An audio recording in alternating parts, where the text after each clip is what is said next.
Frankie Dettori, good morning. Morning. Now, every winner you rode over the last couple of days, you marched up the weighing room steps announcing to everyone, I'm 50, you know, I'm 50. 50. Oh, 25 years. Time flies, does it? How vivid is the memory still? I went through the day with somebody, or journalist, and I remember most of them by race 5, Fatefully. I don't remember anything of that. Probably because I was under shock after winning the first 4. So you actually didn't remember a single frame of that race, just you were in a complete Nothing. trance? Of course, I watched it and I watched the films, but completely blank. Amazing. What things, emotion does to you. This is a really interesting image, actually, because you just see, look at that grandstand at Ascot. There is not a single bit of room in there. It is absolutely heaving. Can you just give me a flavour of what it was like atmosphere-wise that day? Well, I'll be honest with you, when I went out at race 7, and the stores were in front of the grandstand, the 2-mile race, I got a standing ovation. I mean, I don't think it's ever happened before that. You get a standing ovation before you even race. And it was amazing. And the aftermath, you know, obviously when I crossed the line, every jockey congratulated me, and I walked back. I mean, there were people on rails, everywhere, a sea of people. It was incredible. And even afterwards, an hour after, I was going to by Julian Wilson, and I was looking up, you know, where he used to have his booth, his BBC booth on the first floor. You could look down a bit. I mean, the sea of people, and it was mad. And obviously, look, I didn't realize what actually happened. I'm still under shock. But the aftermath afterwards, the newspapers, the news that bookmakers lost 40 million, and I mean, it was crazy. And up to this day, 25 years on, I have people coming up to me, thanking me from all walks of life. I paid their mortgage, I paid their holiday, I paid their wedding, and you know, it's amazing. The great stories that came out of it. And your own life was, you know, on a pretty exciting trajectory anyway. But after that, how did it change? That immediate year after that, I mean, now people wouldn't believe the sort of TV programs you were on and what you got up to. No, it was a great opportunity for racing and myself to push racing as forward as we could. And I was asked to do all sorts of things, from morning TV to Top of the Pops to Parkinson, everything.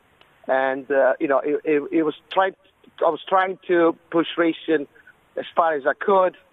Something that great I achieved, and racing should be proud of, because most of the times when racing is in the news, it's that a race fix, you know, doping or blah blah blah. And it was an opportunity for me and my sport to promote it, and you know, I thought I did the best I could, and I hope I helped the sport. And you know, sometimes we have to celebrate great moments in my sport. I mean, looking back on it now, what was the most unusual, craziest, enjoyable thing you had to do? Well, I would say Top of the Pops was pretty mad to present that. A little Italian jockey presenting Top of the Pops was an icon. TV program was pretty remarkable. Well, as I said, every winner you've ridden in the last week, you've managed to shout to everyone that you're now 50 years old. I had the pleasure of your company in Canada last weekend. 3 Grade 1 wins, all for Godolphin. Godolphin winners 111, 12 and 13 for you at the top level. Just tell me a little bit about the significance of that for you. Well, you know, I didn't. You know, we left in a little bit of a sour grapes, and it's nice to come back and reconciliate. And it's, you know, for me, it's going down memory lane. You know, I did 18 great years with Godolphin, and I'm not far off from 1,000 winner. I think about 40 left. So it's been a big chunk of my career, and you know. Charlie's and Saeed, and they've both been great to me. It's going back to memory lane, really. So it's been a very exciting weekend. You were there to see it, and I enjoyed it. Yeah, I was sent specifically to cover the Frankie Dettori show. Yeah, correct. Well, you were wrong. You told me you were going to ride 4 winners. Only did 3. Sorry. I was just trying to get you revved up, but I could sense you were in the zone. Yeah, look, I had some good rides, and yeah, I really enjoyed it. It was a fun trip. And the rest of this autumn is shaping up nicely for you. You've picked up the ride on Love, am I right, in the Arc next weekend?